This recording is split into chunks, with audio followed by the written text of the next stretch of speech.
that about the J6 people too, though, right? That's what they're going to say on the other side. That is weaponized also. I'm not referring to that. I'm talking about the New York trial, and now the Democrats on our side there were some that were gleeful, calling it like now he's a convicted felon and those things, and now for our party we were talking about criminal justice, and we are now talking about second chances, and now all of a sudden now you're like, well, he's a convicted felon and all these things.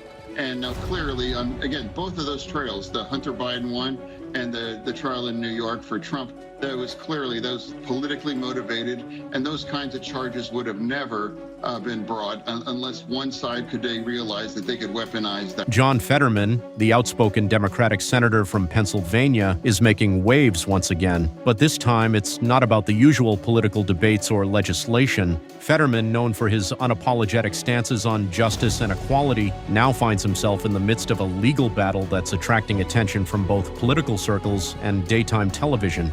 And here's the twist. He's suing Sunny Hostin, the host of The View, and the show's producers. Yes, you heard that right. This isn't just another celebrity feud or gossip fodder.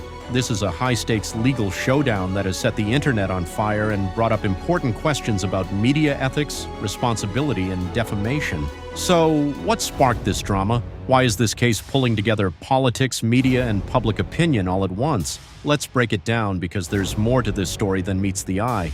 Fetterman is no stranger to public scrutiny. Over the years, he's made a name for himself by calling out injustice, standing firm on his beliefs, and advocating for the underrepresented. He's been a champion of doing what's right, no matter how controversial or unpopular his stance may be. And while many admire him for that, he's also made his fair share of enemies along the way. Now he's facing what could be one of the biggest challenges of his career. The lawsuit comes after comments made by Sunny Hostin on The View, which Fetterman claims were defamatory. According to Fetterman, the comments made by Hostin were not just opinions, they were damaging statements that misrepresented him and tarnished his reputation. The question now is, was it simply an unfiltered opinion, or did it cross the line into defamation? That's for the courts to decide, but the bigger issue here isn't just about Fetterman defending his name. It's about the role media outlets like The View play in shaping public opinion and the responsibility they have to ensure their comments are accurate and fair. Media has immense power, especially when it reaches millions of viewers every day, and with that power comes the responsibility to get it right. Fetterman's lawsuit isn't just a personal vendetta, it's about setting a precedent. It's about holding media outlets accountable for the impact their words can have. In an age where one viral comment can change public perception overnight, the stakes couldn't be higher. The legal action Fetterman is taking is a direct challenge to how media outlets handle criticism, misinformation, and the consequences of their statements. Fetterman isn't backing down. He's using his political platform to fight for something much larger: accountability in media. He's calling out what he sees as a failure by The View's producers to ensure that comments aired on the show were responsible and journalism. In a new Netflix documentary series about New York Jets quarterback Aaron Rodgers, he said he's heartbroken about friends and family cutting him off for his controversial political views and conspiracy theories. And a lot of Americans can relate to this, especially after this last election. So, do you think it happens everywhere? What I recall about him is when he was asked about the COVID-19 pandemic, during the height of the pandemic, when people had lost loved ones, when people's family members were missing from their Thanksgiving table, like my table, he said, "I'm immunized." And as it turns out, he was not. He had done his own research. He has his Google MD like I do.